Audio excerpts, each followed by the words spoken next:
Okay, bismillahirrahmanirrahim. Assalamualaikum warahmatullahi wabarakatuh. Uh, Selamat tengah hari. Eh.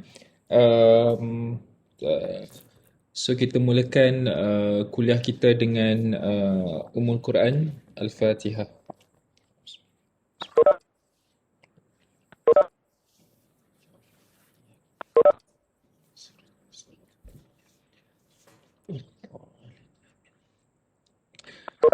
Okay, terima kasih kepada semua yang dapat um, turut sama untuk kelas hari ini dan kita telah memasuki minggu ketujuh. Yeah, so you have another 7 weeks. Dan sebelum saya terlupa, minggu depan kita akan uh, jalankan test.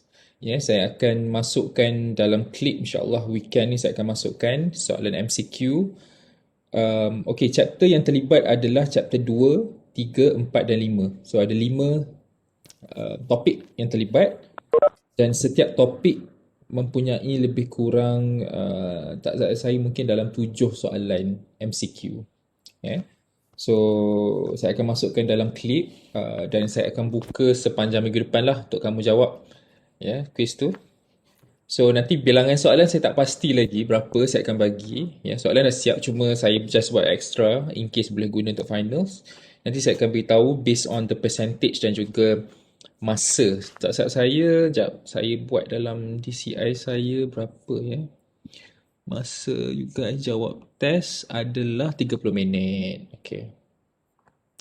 30 minit.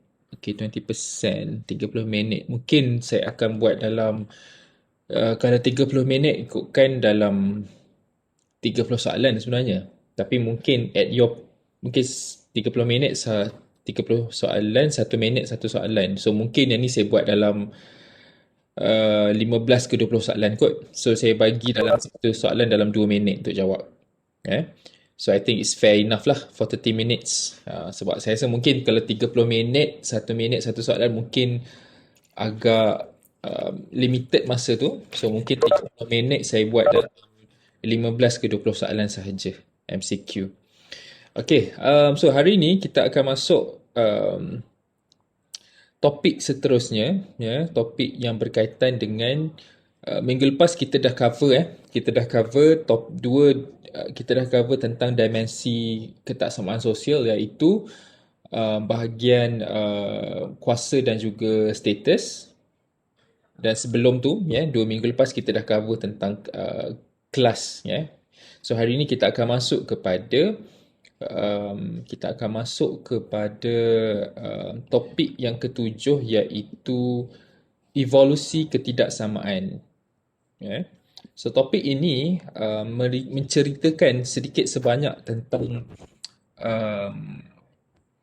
perubahan ataupun evolusi masyarakat daripada zaman primitif sehinggalah perubahan kepada masyarakat zaman industri. Bagaimana sebenarnya dia nak tengok secara kesimpulannya, secara rumusannya, nak melihat bagaimana perubahan daripada hidup manusia secara egalitarian ataupun yang ada kesamaan sehinggalah menjadi sebuah masyarakat yang kita ada sekarang ni, yang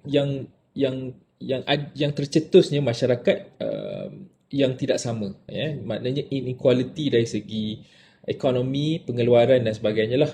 Bagaimana masyarakat hidup pada mulanya tanpa sebarang sentimen atau tanpa sebarang jurang, dan sehingga sekarang wujudlah masyarakat seperti selalu saya kata adalah masyarakat bourgeoisie dan juga proletariat, pemodal dan juga pekerja. Alright. So gambar yang saya letak dekat belakang as a background untuk cover ni melibatkan revolusi industri di Eropah pada kurun ke-18 ke 19. Bagaimana dulu wanita tidak bekerja seperti sekarang. Wanita tidak berada dalam sektor pekerjaan seperti sekarang. Kerana tugas wanita dan lelaki sangat berbeza.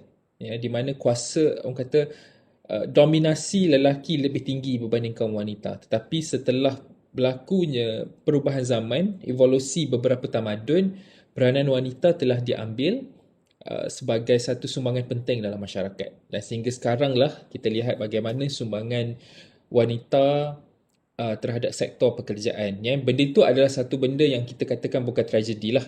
Ya, itu memberi satu kesan positif kepada masyarakat. Okay. So ini antara topik yang kita akan kupas hari ini. Ya, pertama kita tengok secara ringkasnya apa itu evolusi dan apa itu egalitarian. So fahamlah betul-betul egalitarian tu apa dia. Ya, dalam ketaksamaan sosial ni banyak term-term yang kamu kena mahir lah. Ya, penggunaan term itu melambangkan banyak benda. Ya, dan jangan interchange lah, jangan interchange between each term. Ya, contohnya kita dah belajar tentang pluralisme, kita dah belajar tentang hari ni kita belajar tentang egalitarian, kita ada belajar tentang utilitarian, pelbagai lagi ya, konsep-konsep terma-terma yang ada. Yang seterusnya kita akan pergi kepada jenis masyarakat dalam evolusi. Ya, kita akan tengok daripada masyarakat pemburuan dan pengumpul ataupun kita panggil sebagai hunter-gatherers. Mak Saleh panggil masyarakat hunter-gatherers. Ya, masyarakat hortikultur, ya, masyarakat agraria, dan kita akan cover juga tentang bagaimana teknologi, perkembangan teknologi pada zaman agrarian, ya, dan seterusnya masyarakat industri. So first and foremost, apa itu evolusi? Anyone boleh tak bantu saya? Apa itu evolusi?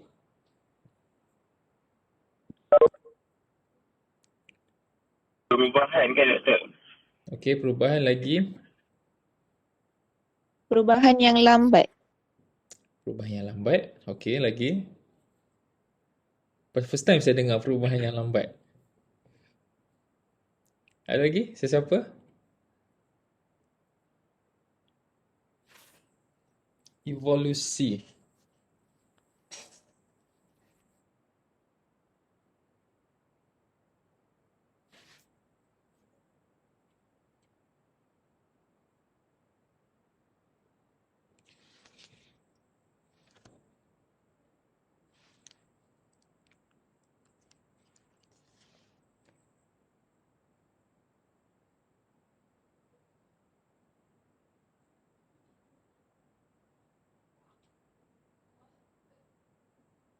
Okay.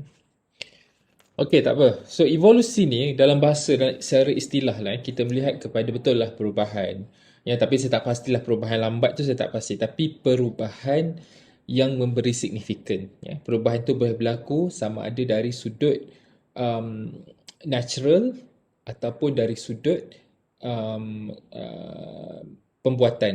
Ya, perubahan, contohnya evolusi natural ni maknanya you boleh tengok perubahan komposisi sebagai manusia, karakteristik human daripada zaman contoh kurun ke-15 hingga sekarang. Ada banyak perubahan dari segi bentuk muka, struktur.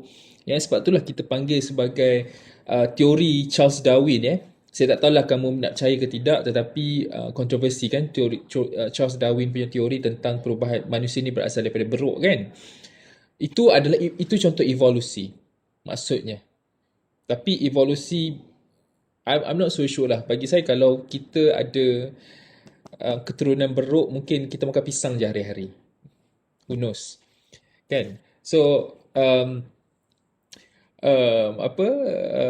itu ada persetujuan tidak. Tapi kalau you tanya saya tidak berapa setuju lah dengan teori tu. Sebab how can you describe people from an apes kan? Memang traitnya sama, tetapi adakah secara saintifiknya kita sama? Macam tu. So it's quite simplistic, okay? So itulah maksudnya evolusi. Saya dari segi lambat ke cepat saya tak pasti. Tapi evolusi ni boleh berlaku dalam masa yang pantas. Contohnya hari ni kita pada contoh, you tengok COVID je senang. COVID berlaku dalam masa sekejap kan?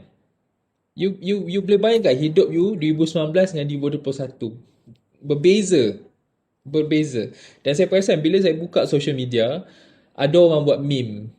Dulu kita pernah makan, duduk sama-sama, makan tak ada social physical distancing, boleh duduk berkumpul ramai-ramai. Okay, gambar ini diambil pada tahun 2019 dan dibuat hitam putih gambar tu.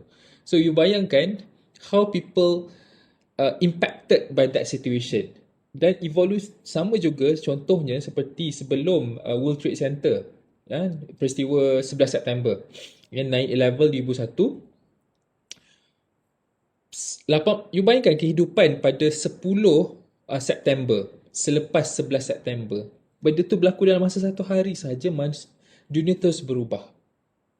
Dan suddenly US hantar tentera ke Afghanistan, suddenly Iraq kena invaded sepasal nuklear, lepas tu start all these wars, dan you pasal hidup you telah berubah.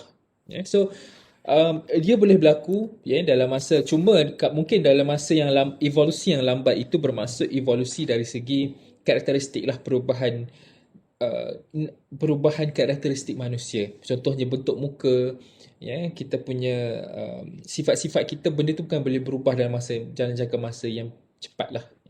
Ia perlu berlaku dalam beberapa zaman dan beberapa ratus tahun barulah. Macam binatang jugalah.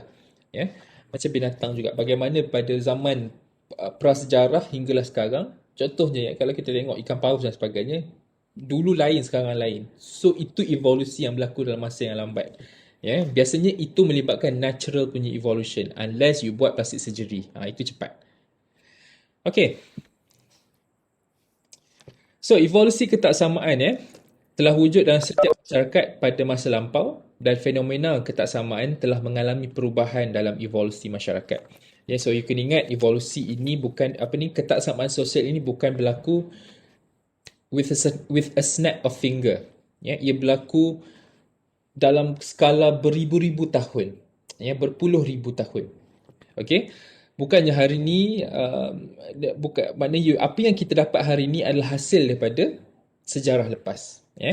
Pemerhatian ahli sosiologi cenderung memperlihatkan kewujudan ketaksamaan pada masa sekarang sebagai lebih ketara dan kompleks dibandingkan dengan keadaan dalam masyarakat tradisional masa lampau. Bermakna dimaksudkan di situ adalah keadaan ketaksamaan sosial sekarang berlaku secara jelas. You tak payah cari, kerana ia berlaku in every second. Contohnya di tempat kerja, kenapa lebih ramai pekerja lelaki daripada perempuan contohnya. Ataupun dalam kelas, student perempuan lagi ramai daripada student lelaki. Itu adalah ketaksamaan yang jelas. Tapi ketaksamaan yang tidak jelas lebih melibatkan orang kata perkara yang kita tak nampak lah, maknanya dari segi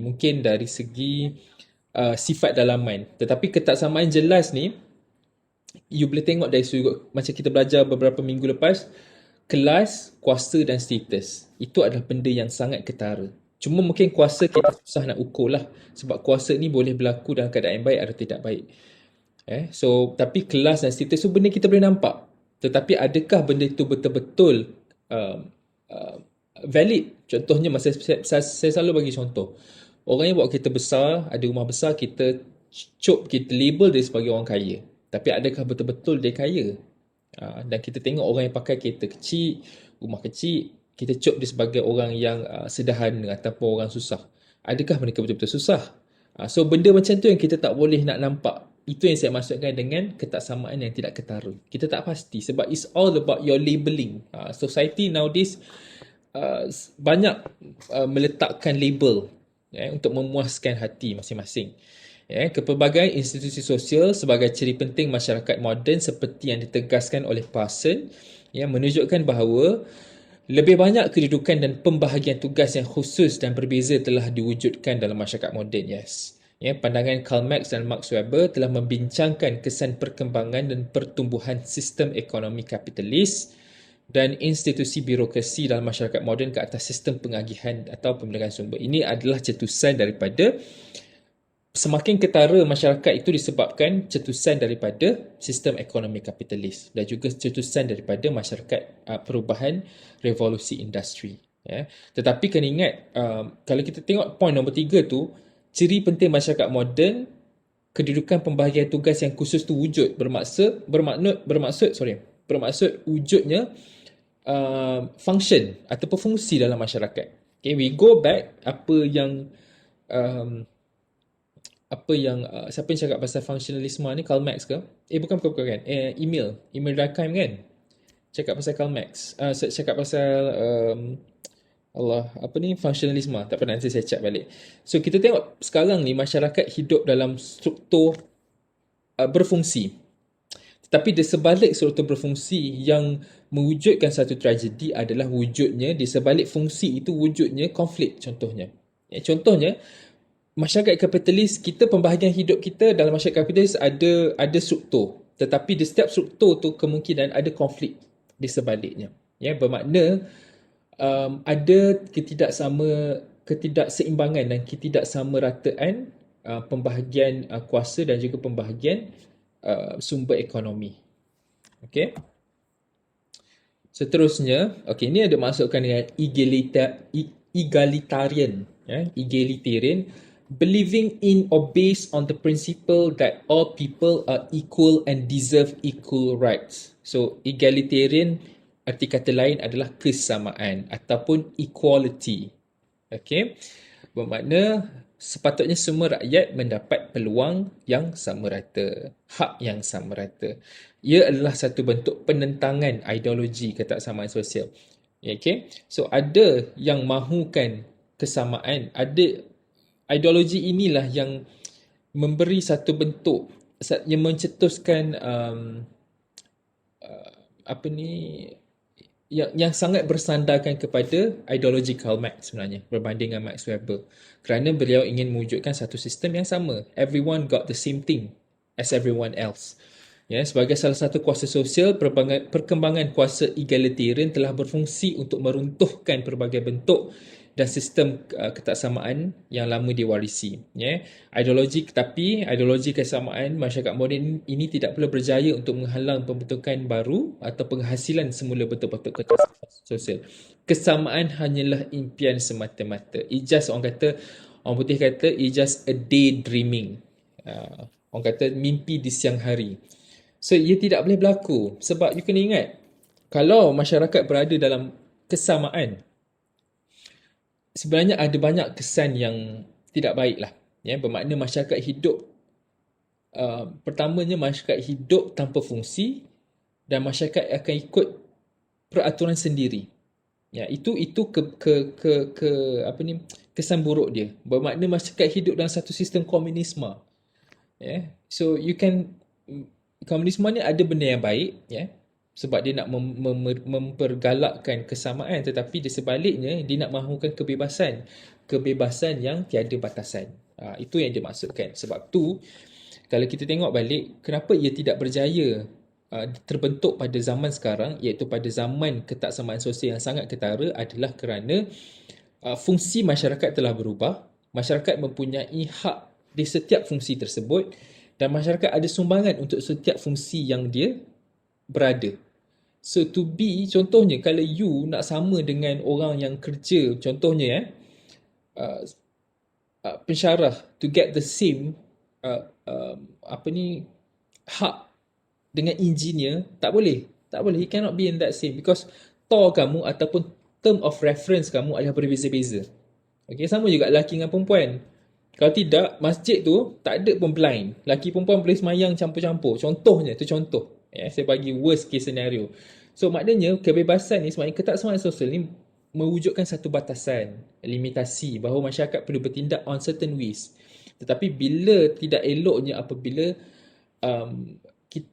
apabila kuasa itu tidak diseimbangi, maknanya pemodal itu membolut semuanya daripada pekerja. Itu masalah besar dia apabila wujudnya ketaksamaan.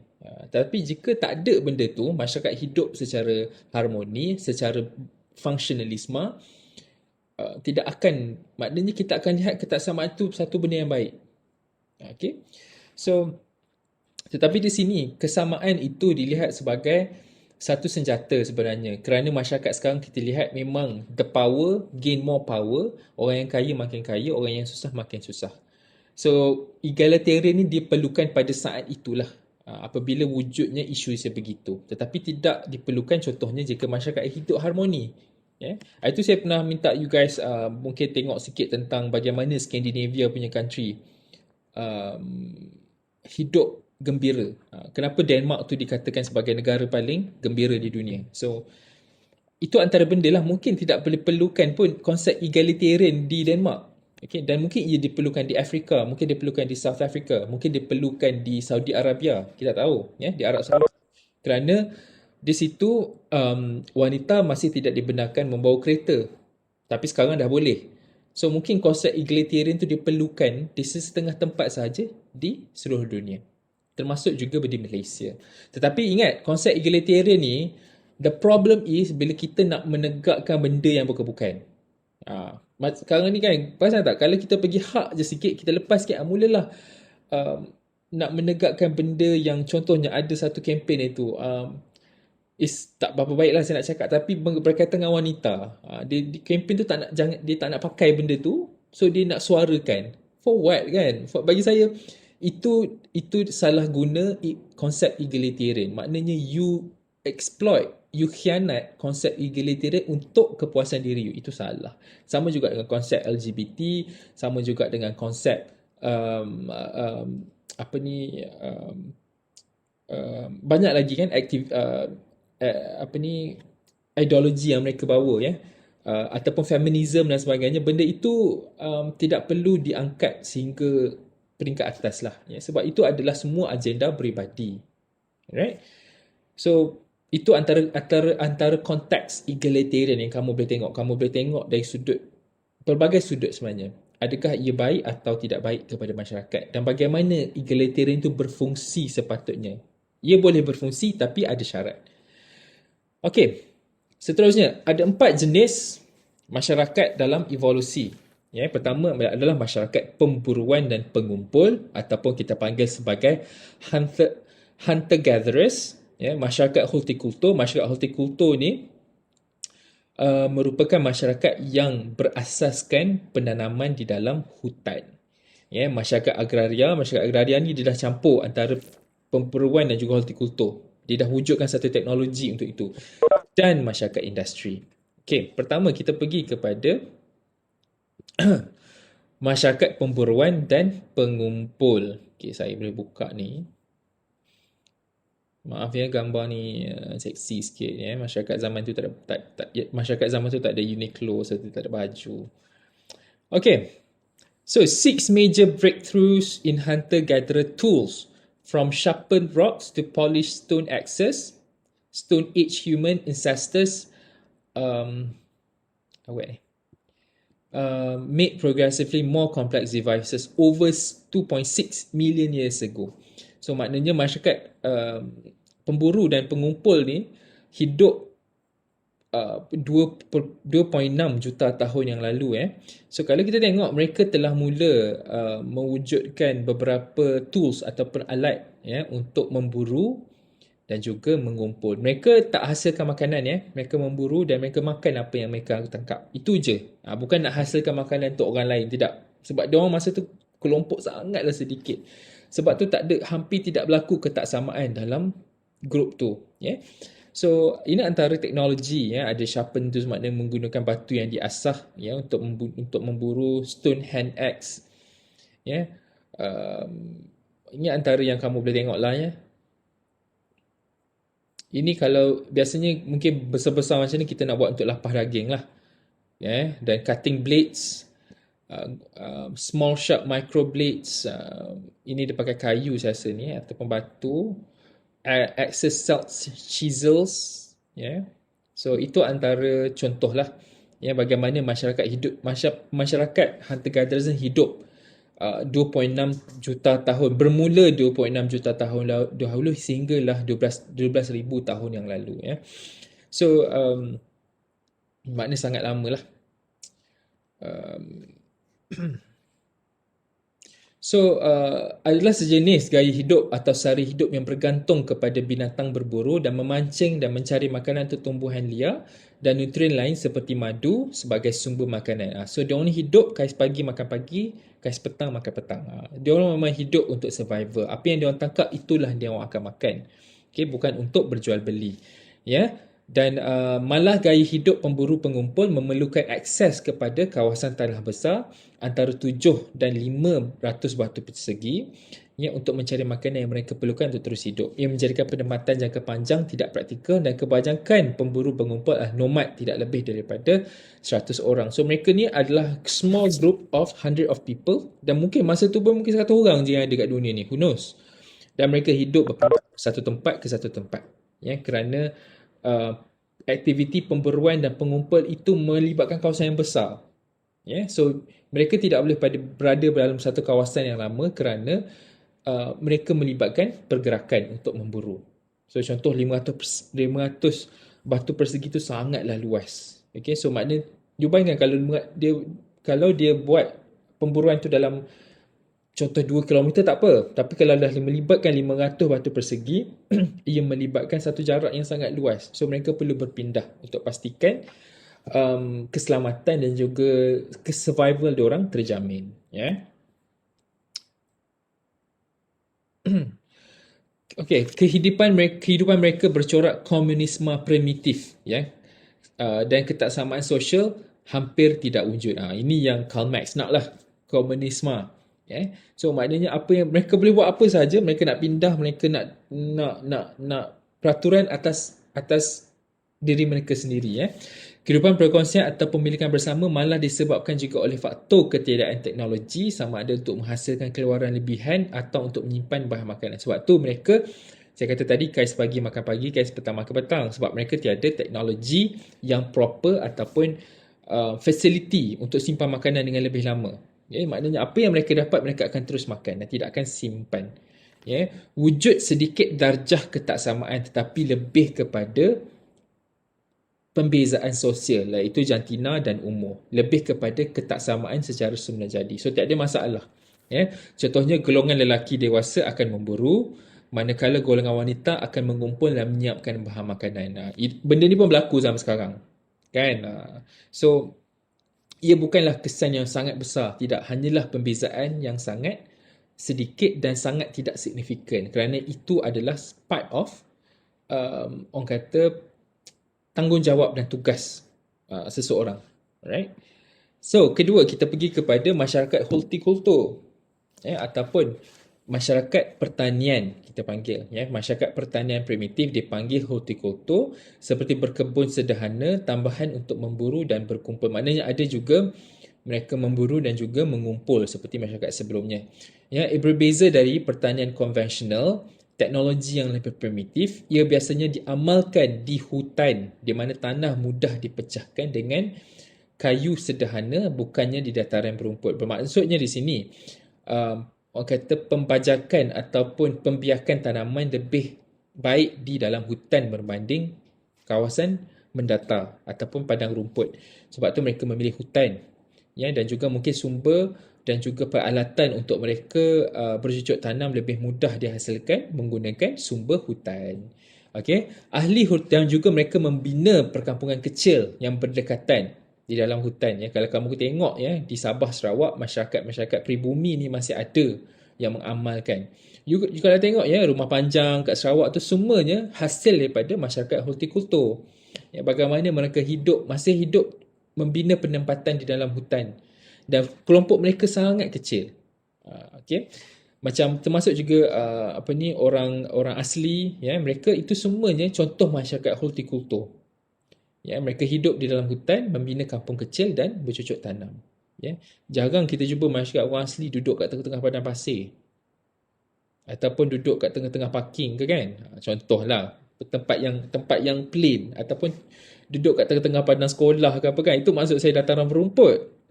Maknanya dia orang tak duduk kat situ, mereka duduk di hutan kerana sumber lebih banyak di dalam hutan, termasuklah sumber flora dan juga sumber fauna, ya. Ahli hortikultur menggunakan baja secara intensif atau putaran tanaman teres dan pengaran. Okey, masyarakat mereka ni dikatakan masyarakat yang sangat canggih kerana masyarakat hortikultur lah yang memperkenalkan putaran tanaman ataupun tanaman tu bersilih ganti.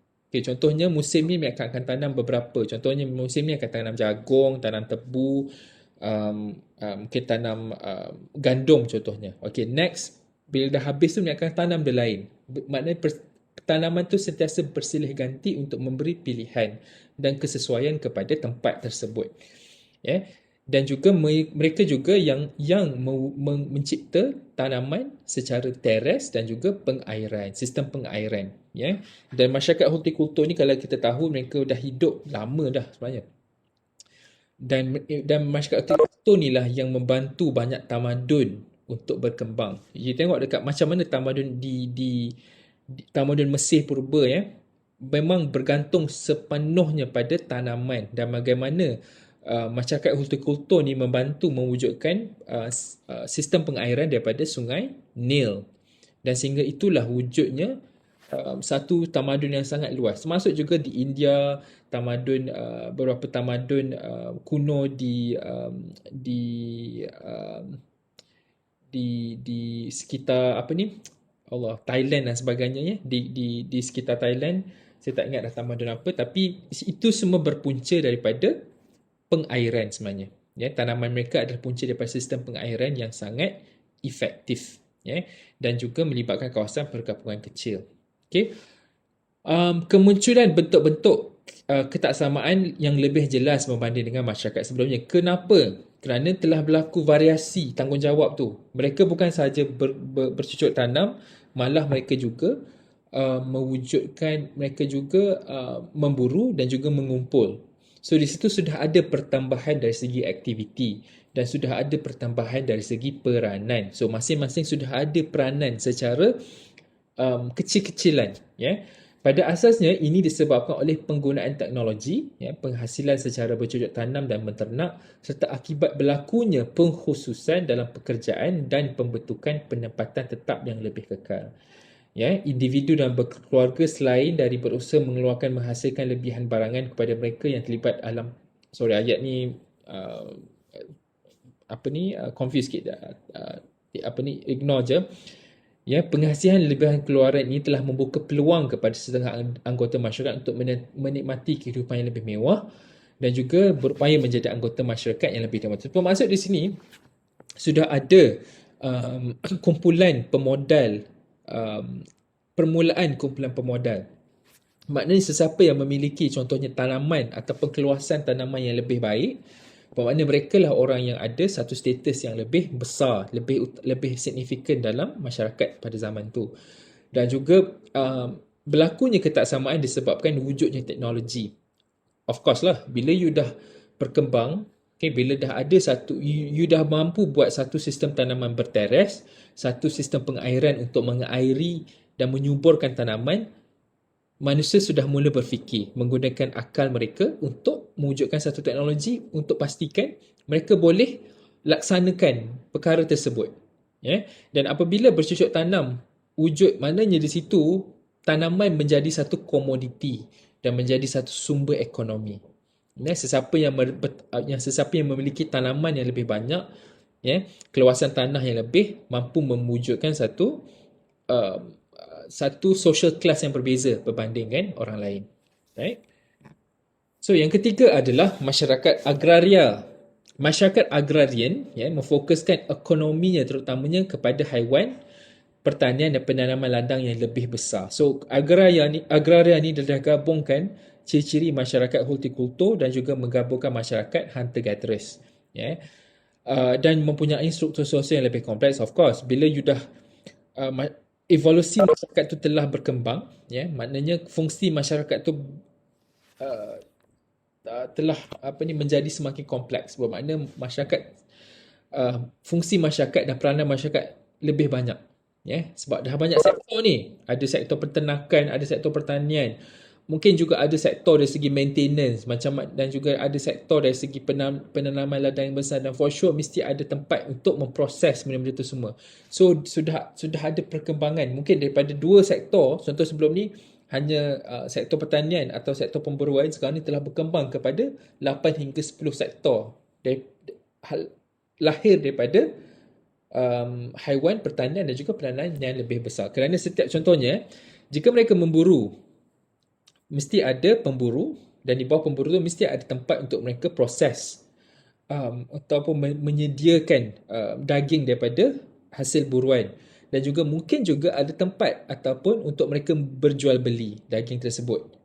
So di bawah satu bahagian tu dah ada 3 division. So apatah lagi bidang-bidang yang lain. Sebelum ini hunter-gatherers menghabiskan banyak masa mencari makanan. Buruh petani mencipta makanan. Tetapi berbanding dengan masyarakat agraria, buruh petani ataupun pekerja pada zaman agraria ni mencipta makanan yang lebih banyak yang boleh disimpan dalam tempoh masa yang lama, dengan itu membebaskan anggota masyarakat lain dari usaha mencari bahan makanan. Bermakna masyarakat telah menjadi lebih senang kerana ada satu teknologi, hasil daripada teknologi yang telah digunakan pada tamadun yang lepas, di mana mungkin pada zaman tak adalah peti ais, tapi kalau kamu tengok sejarah gastronomi ni, makanan ni, bagaimana sistem jeruk, sistem pengeringan, pemasinan makanan itu memberi kesan yang besar terhadap penyimpanan makanan. Contohnya mungkin pada zaman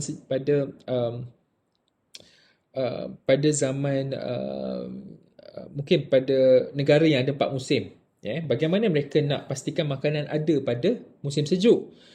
Zaman sekarang tak apa ada peti sejuk, zaman tu mungkin mereka menggunakan teknik awet, teknik penjerukan, teknik pemasinan, teknik pengasapan. Asap ni smoke lah, macam makan daging salai tu sama.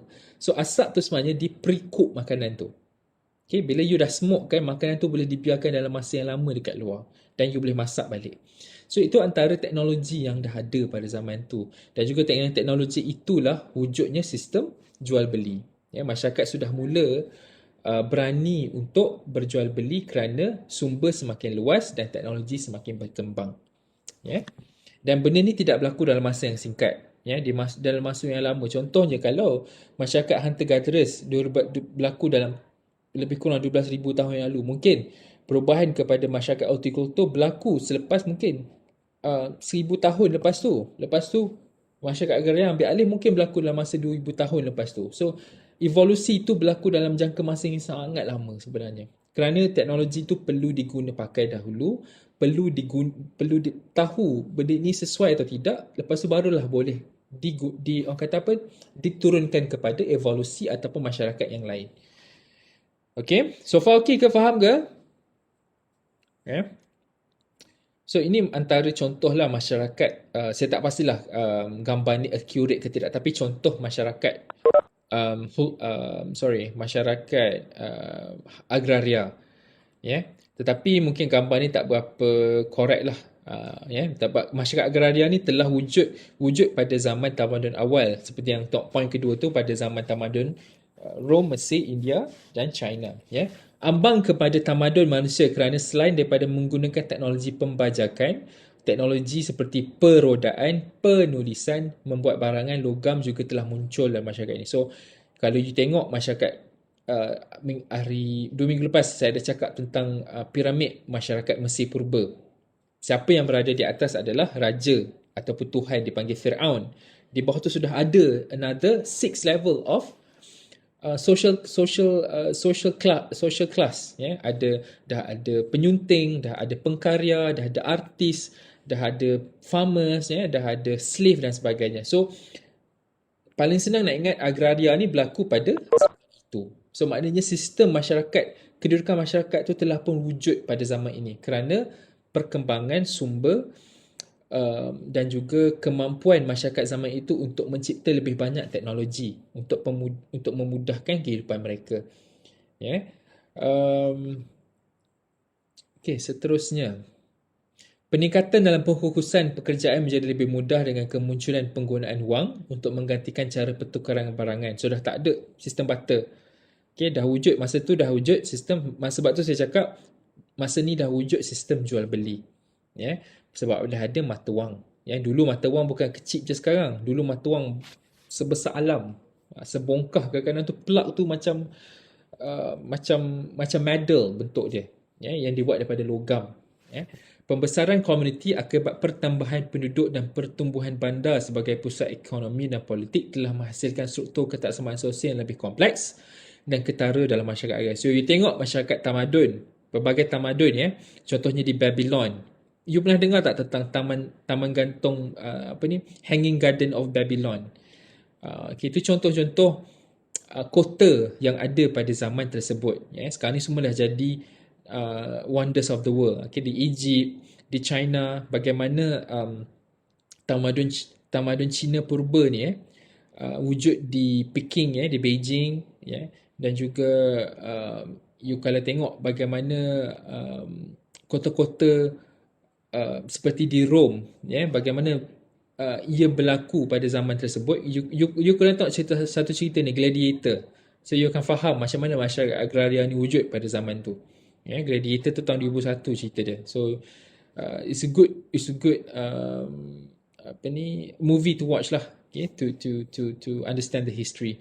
Di peringkat ini unit negara telah muncul, kuasa menjadi semakin penting. Pembahagian keanggotaan masyarakat kepada golongan seperti kerabat diraja, bangsawan ataupun aristokrat, petani dan hamba, wujud bentuk dominasi, paksaan dan sistem ketaksamaan sosial yang rigid. So pada zaman agraria inilah wujudnya ketaksamaan yang rigid, apa yang kita faham selama ni. Wujud sebab masyarakat telah berada pada satu hierarki yang berbeza. Disebabkan sistem pengeluaran telah pun berbeza. Maknanya apabila sistem pengeluaran ni maksudnya masyarakat telah banyak meneroka teknologi, sumber baru.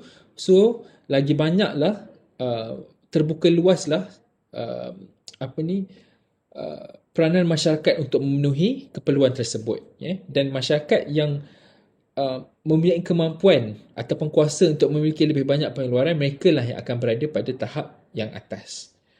Masa inilah wujudnya, ialah dominasi ni bermaksud sistem di mana bagaimana orang yang memiliki lebih banyak ataupun kemampuan yang lebih daripada orang lain, mereka lah akan menjadi seorang raja contohnya. So adakah itu adil untuk masyarakat pada zaman itu? Dan adakah itu puncanya sistem beraja ni wujud? Apabila sistem beraja ni wujud tetapi dalam konteks yang tidak baik. Okay. Seterusnya adalah masyarakat industri. Okay, masyarakat industri ni dari segi sejarah, banyak masyarakat di barat termasuk Amerika Syarikat menjadi masyarakat perindustrian berikutan revolusi perindustrian yang melanda Eropah dan kemudian Amerika Syarikat dari akhir tahun 1700. Okey, masyarakat industri ni tercetus apabila berlakunya penaklukan ataupun kita panggil penjajahan. You ingat British suka-suka ke datang negara Asia? Tidak, mereka nak ambil hasil daripada Asia untuk bawa ke sana.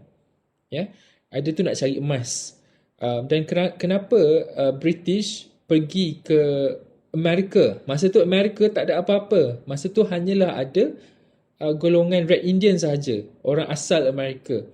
Kenapa mereka pergi Amerika? Sebab Amerika ada emas. Tapi walaupun bukan British dan juga dan wujudlah apabila penerokaan itu berlaku, bermakna berlakulah apabila sumber sudah kebolehdapatan sumber itu semakin meluas di seluruh dunia, maknanya perlu ada kilang, perlu ada lebih ramai pekerja untuk memproses sumber yang datang daripada setiap pelosok dunia ni untuk dijadikan sebagai commodity economy. Sebab itulah berlakunya masyarakat industri. Contohnya kayu, emas, tekstil dan sebagainya dibawa daripada negara luar, masuk ke British dan wujudlah satu kilang-kilang untuk proses benda itu dan dijual balik kepada pihak lain. So itulah berlakunya revolusi industri. Salah satunya punca daripada penjajahan ataupun penaklukan sumber daripada tempat lain. You tengok apa yang berlaku pada India sekarang. Habis sumber dia diambil, tapi tengok India sekarang berada dalam keadaan bagaimana. Even permata Shah Jahan, orang yang raja masa tu Maharaja India yang buat Taj Mahal tu, you tahu tak permata Kohinoor tu, dipanggil permata Kohinoor tu sekarang berada di mana? Pada Crown Queen Elizabeth, yang warna biru tu. Itu adalah permata asalnya daripada Shah Jahan. Dan menarik cerita tentang permata tu, semasa saya cerita sikit lah, Shah Jahan ditahan kerana masa tu rakyat tak puas hati sebab dia gunakan orang kebanyakan untuk bina Taj Mahal. Ya, yang menelan banyak masa dan juga kos yang menyusahkan masyarakat. So beliau ditangkap, ya, dan sehingga beliau duduk dalam penjara tu sampai dibuta, sampai dia tak apa nak nampak. So untuk dia nak tengok Taj Mahal tu, dia guna permata tu punya reflection untuk tengok Taj Mahal tu daripada penjara dia. So it's very nice story lah sebenarnya di sebalik kekejaman dia lah sebenarnya menggunakan kuasa dia untuk membuat Taj Mahal tu, which is just a makam untuk Mumtaz Mahal. So sekarang permata tu telah berada diletakkan di mahkota Queen Elizabeth, permata Kohinoor tu. Dia ada satu kat tengah tu yang warna biru tu. So that's one of the story lah. Ya, so masyarakat industri ni saya rasa kamu pun dah faham. Kita pun berada pada revolusi industri keempat. Dan kita sekarang beranjak kepada revolusi industri kelima. Ya, peralihan daripada apa yang berlaku kepada masyarakat pedestrian berasaskan pedestrian atau perdagangan dan banyak implikasi politik, ekonomi dan sosial menjadi tumpuan sains sosial awal dan memotivasi penyelidikan pemikir seperti Karl Marx, Emil Durkheim dan juga Max Weber. So cetusan daripada revolusi industri ataupun wujudnya masyarakat industri ini telah mewujudkan sangat banyak teori daripada ahli-ahli sosiologi ini. Ya, orang yang berpindah dari ladang ke pusat bandar di mana pekerjaan kilang itu kerana ladang-ladang itu sendiri memerlukan pekerja yang lebih sedikit. Ladang juga akhirnya menjadi industri menggunakan penanaman mekanikal dan menggabungkan penuai untuk melakukan kerja orang ramai. So maknanya kat sini yang paling dekat yang kamu boleh rujuk adalah assignment yang saya bagi 2 minggu lepas. Ingat tak? Yang saya bagi forum yang opening ceremony tu, that is what actually happened. Itu yang saya maksudkan dengan revolusi industri. Bagaimana you tengok dalam stadium tu, dia boleh buat masyarakat daripada di British di United Kingdom, macam mana sistem ladang ataupun peladagan ni satu industri yang besar. Tetapi apabila wujudnya revolusi industri, wujudnya penaklukan, semua tu diangkat, diubah, naiklah kilang-kilang besar. So itu maksudnya evolusi yang saya maksudkan tentang masyarakat industri. You guys kalau nak faham ni, tengok balik, tengok balik apabila aristokrat ni, orang-orang besar ni ambil alih ladang dan wujudkan satu sistem perkilangan yang besar. Tapi sekarang menariknya di United Kingdom masih banyak ladang sebenarnya yang kelakarnya. Masih banyak ladang. Okay? Dan banyak kilang-kilang besar tu banyak di London, di Liverpool, mungkin di saya tak pastilah, tapi di Liverpool, di Wales dan sebagainya banyak kilang besar. Tetapi bagi saya 70% kawasan lain masih banyak padang, sistem peladangan. So it's interesting lah to know that sebenarnya. Maknanya mereka masih ada satu garis panduan. Maknanya tak semua tempat lah dijadikan sebagai kawasan perindustrian. It's interesting lah sebab kalau you pergi sana, you akan tengok kiri kanan you penuh dengan padang rumput, penuh dengan ladang, dan masih ada lagi biri-biri dan juga lembu dekat atas tepi jalan tu. Something to think about. Kenapa? Maknanya walaupun mereka ini mempelopori revolusi industri, tetapi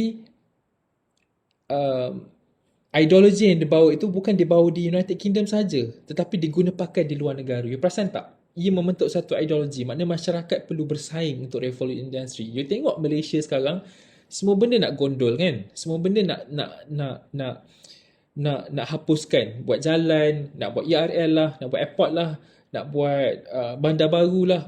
Okay, tetapi dekat sana, benda itu tidak berlaku dan sangat berada dalam kawalan yang sangat baik berbanding dengan negara lain. You tengok saja apa berlaku kepada Hong Kong, apa berlaku kepada China, apa berlaku kepada India. Sudah tidak ada, hampir tak ada pun kawasan hijau. So, itu antara snippets lah share. So, ketidaksamaan sosial versus masyarakat industri. Pertama, Fenomena ini telah menjadi bertambah kompleks dan luas, memperlihatkan penonjolan ketara berbagai bentuk dan petunjuk atau simbol ketaksamaan sosial dalam masyarakat. Yang bermakna apa yang berlaku pada zaman agraria, masyarakat industri memperkasakannya lagi dan menjadikan ia satu normalisasi.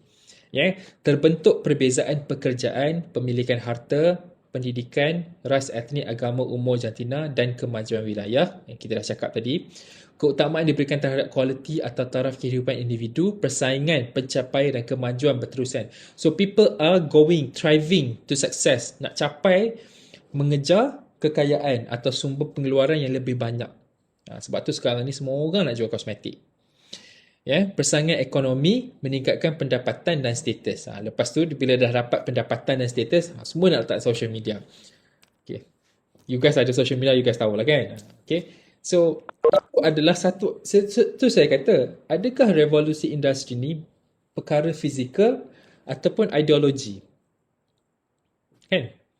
Apa yang saya nampak, ia adalah satu bentuk ideologi. Melatih atau menormalisasikan manusia untuk bersaing dan mengejar kekayaan, tetapi melupakan nilai sebagai seorang manusia. You can see what happen nowadays kat social media. Masyarakat dah tak ada, bagi saya lah, saya nampak masyarakat sudah tiada pegangan yang kuat sebenarnya. Okay? Dan tiada batasan. Kerana apabila ditayangkan sebegitu, mereka mengajak orang lain untuk menjadi sebegitu. It happened for the past 20, bukan for the past almost 20 years. Saya perasan bila contohnya tahun 2000, saya rasa benda ni dah start 2010 macam tu, bila dah ada social media. Facebook dalam 2008 kan ada ke 2005 Facebook, YouTube 2005, Facebook 2008. So ada je benda-benda tu, masyarakat dah start berubah. Okay? People are more individualistic dan masyarakat lebih berani untuk menonjolkan kekayaan mereka dan mengajak orang lain untuk bersaing. Tapi dalam konsep yang berbeza, bukan sebab itu orang kata penjajahan itu tidak berlaku dari segi fizikal dah sekarang, dari segi ideologi. So mereka berjaya lah. Revolusi industri itu berjaya diguna pakai bukan secara fizikal tetapi secara mental. Ataupun psikologi. Kedua, sungguh pun kompleksiti ketaksamaan telah meningkat, tetapi masyarakat industri juga di satu pihak lain telah mewujudkan perubahan untuk meningkatkan kesamaan sosial dalam masyarakat. Sistem ketaksamaan tradisional yang begitu rigid dan menindas secara terbuka seperti sistem hamba dan estate wujud dalam masyarakat agraria telah dihapuskan dalam masyarakat industri. Ini orang kata nak bercerita tentang kebaikan masyarakat industri, betul. Sekarang kita dah tak ada sistem perhabaan, kita dah tak ada sistem estate, kita dah tak ada sistem apatit. Sistem apatit berakhir pada tahun 1950-an. Ataupun perbezaan dari sudut, contoh di Amerika, colors dengan whites. Pada zaman tu ada tandas untuk orang kulit hitam, dia panggil sebagai colors. Ada tandas untuk orang kulit putih. Tetapi dihapuskan pada pertengahan tahun 60-an sebenarnya. Kerana wujud solidariti. Yang tu kita cakap solidariti, untuk mereka rasa kenapa perlu ada macam ni. Dan benda ini tetapi di sebalik kebaikan masyarakat industri ada banyak kesan sampingan dia lah. Tetapi itu bergantung bagaimana you guys, awak semua lihat kesan sampingan dia. Mungkin for some of you, kamu suka masyarakat industri sekarang, you suka all this competition, all this kind of thrive for to be wealth and rich. Tetapi ada mungkin setengah pada kita rasa macam masyarakat industri sekarang telah jauh tersimpang daripada nilai seorang manusia ataupun nilai hukum. Orang kata hukum alam, orang kata. So it depends on how you see things. So tapi sepatutnya kita lihat dari sudut ada keseimbangan lah. Ada baik, ada buruknya. So where does social inequality come from? The industrialized world. Itu jawapannya. Ni ada satu video you guys boleh tengok sebelum kita tamatkan.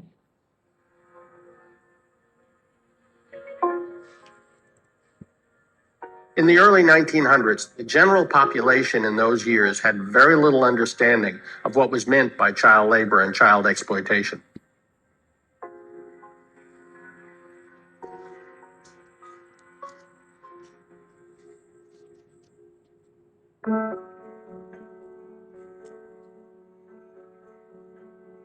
The kinds of jobs you would find children working in ranged from the mines, the factories, the cotton mills, to working out on the streets selling newspapers. Injuries, even deaths, were very common among children. The parents would often say that they needed the income that their children brought in, that that was what allowed them to continue to survive. A number of parents were advocates for child labor, and their children thought that that was the way life was. One of the first things the National Child Labor Committee did was to hire a photographer. They hired Lewis Hine, who was then their photographer for the next 2 decades. They sent him around the country to identify, find, and photograph children in exploitative situations.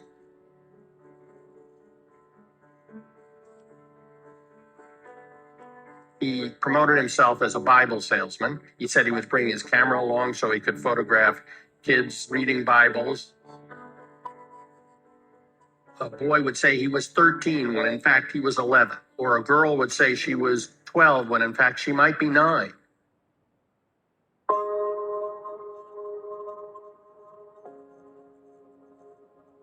The photograph is of a young girl, 10 or 11 years old. Her name was Sadie Pfeiffer, at a cotton mill in Lancaster, South Carolina. She's standing in front of a large loom on a long hallway, staring at and working hard on the job of selecting the quality products. She's probably worked most of the night. It's nearing the end of her shift. She stands there, iconic, as a representative of hundreds of other girls who are being treated just like her and who have no choice. That photograph raised the consciousness immediately. You see that photograph and you cannot look away from it. It doesn't say America.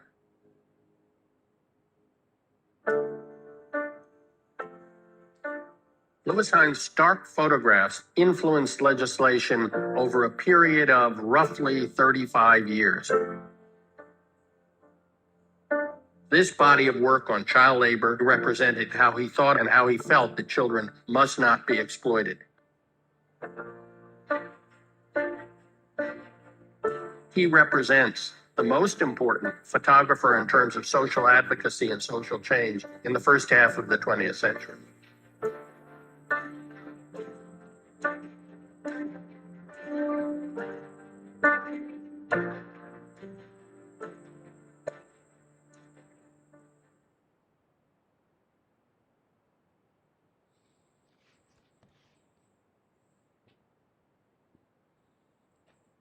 Okay, so itu yang bagaimana child labor. Allah, tak habis lagi. Okay, bagaimana child labor wujud pada zaman tersebut. Masyarakat industri lah. Kerana persaingan, kerana memerlukan banyak lebih ramai pekerja untuk menghasilkan komoditi yang lebih besar. So, sehingga kanak-kanak pun digunakan sebagai pekerja. Dan ingat, child labor ni dibayar wages yang sangat minimum. Kadang-kadang tak dibayar pun. So, adakah masyarakat industri ni menghapuskan perhambaan? Ataupun perhambaan itu digunakan dalam bentuk yang lain? Okay, so something to ponder. Again, masa saya cakap tadi, adakah saya boleh masukkan dalam forum nanti perbincangan kita tentang adakah revolusi industri itu satu bentuk pemikiran ataupun satu bentuk pelaksanaan secara fizikal. Okay. Ikutkan sekejap. Okay. Yang ni saya tak perlu terang. Just tambahan je sebenarnya ni. Tak boleh kita tengok satu ni. Okay. Firstly, in the current industrial society, women are entering the workforce on male terms, taking on precious male responsibilities while still sustaining their domestic responsibilities. Hochschild discusses the time bind where women maintain both full care of the household and full-time job, arguing that the social structures regarding domestic division of labor has remained largely unchanged in spite of the fact that women are now almost fully integrated in the workforce. So maksudnya di sini peranan wanita telah pun berubah. Ya, maknanya berada dalam lingkungan sama dengan kedudukan lelaki. Ya, tetapi dalam masa yang sama mereka tetap tidak meninggalkan tanggungjawab mereka sebagai orang kata household ataupun ada satu tanggungjawab domestik di rumah, menjaga anak, masak dan sebagainya. Yeah. Women maintain both full care of the household and full-time job. So sekarang ni berlaku sebab itulah agenda feminism, agenda wage apa ni hak sama rata dari segi pembayaran lelaki antara gaji lelaki dan perempuan tu wujud kerana mereka rasa pekerjaan mereka lebih berat kerana perlu buat dua kerja dalam satu masa. Tapi macam ni lah. Ya, kalau kita faham bagaimana keluarga dan rumah tangga tu berfungsi, sepatutnya tidak ada isu ni lah. Ya, bukan sahaja wanita yang menjalankan tugas domestik mereka, suami pun atau bapa pun perlu menjalankan tugas domestik mereka. Okay, barulah orang kata equal. Okay, masalahnya sekarang apabila, saya tak salahkan pun, tapi apabila di peringkat domestik, institusi keluarga itu tidak berfungsi dengan baik. Ya, semuanya perempuan buat kan contohnya. Baik contoh, you punya isteri adalah seorang kat luar dia seorang pengarah atau CEO, balik rumah dia kena cuci baju, dia kena masak, kena iron baju, suami tak buat apa-apa. Itu salah konsep lah maknanya. It should not be that way. Yeah. Tetapi di sini another point is wanita sekarang perlu bekerja untuk memenuhi keperluan dan kehendak masyarakat dan juga keluarga. Itu kita tak boleh lari. Sebab tu sekarang susah dah nak jumpa wanita yang betul-betul bekerja sebagai suri rumah. Kerana keperluan. Kerana wanita tu pun ada keperluan. Dan mungkin mengharapkan satu bentuk, satu gaji sahaja tidak mencukupi. So itu adalah, kecuali sekiranya contoh lelaki tu memang gaji besar. Contohnya gaji sebulan 30,000. Buat apa perempuan tu nak kerja kan? So tapi sekarang ni kita tengok kenapa wanita bekerja bukan disebabkan untuk memenuhi keperluan sahaja. Keperluan tu maksudnya keperluan keluarga dan keperluan diri dan juga keperluan masyarakat dan juga tanggungjawab sosial, tetapi untuk memenuhi kehendak dia sendiri. Ya, kerana wanita ni dia ada satu dia ada juga kehendak yang dia mahukan, yang mungkin tidak mampu diberi oleh pasangan lah macam tu. Okay, so tak apalah, yang kedua, yang ketiga ni just tambahan, nanti boleh baca sendiri. So, ada apa-apa soalan ke? Ada apa yang tak faham, tak clear?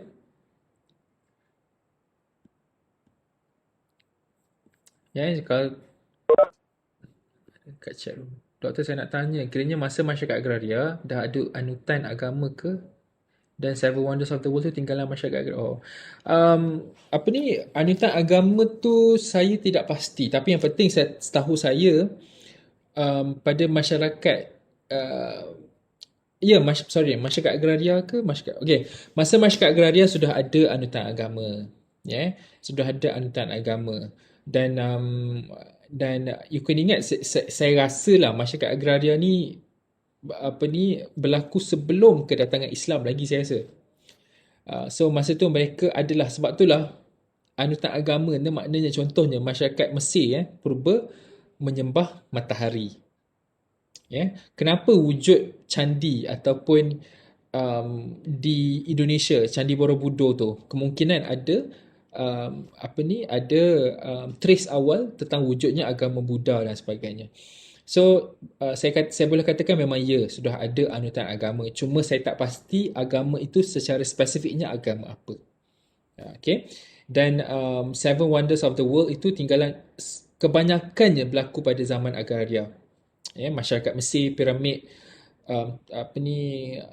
even masyarakat Taj Mahal tu pun, Taman Tergantung Babylon, semua berlaku pada masyarakat dan juga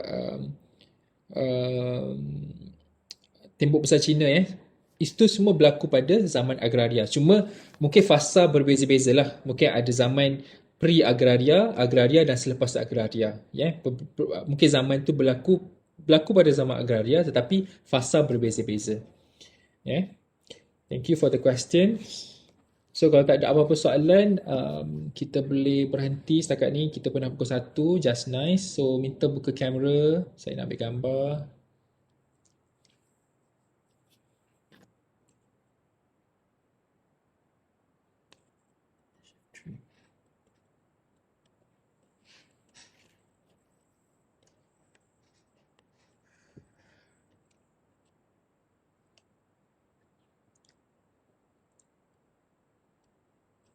Ada lagi nak buka kamera?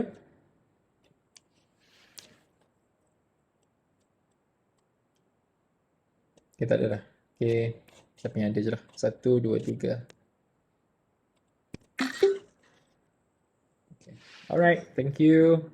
So itu saja, insyaAllah next week kita um, mula dengan test. Ya, kita akan continue dengan topik seterusnya minggu depan.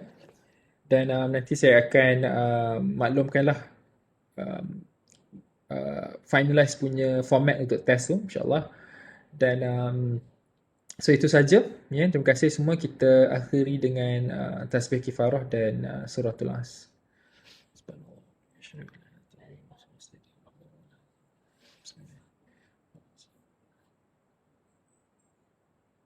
Okay. Okay, terima kasih semua. Assalamualaikum. Waalaikumsalam. Terima kasih, Doktor. Terima kasih, Doktor.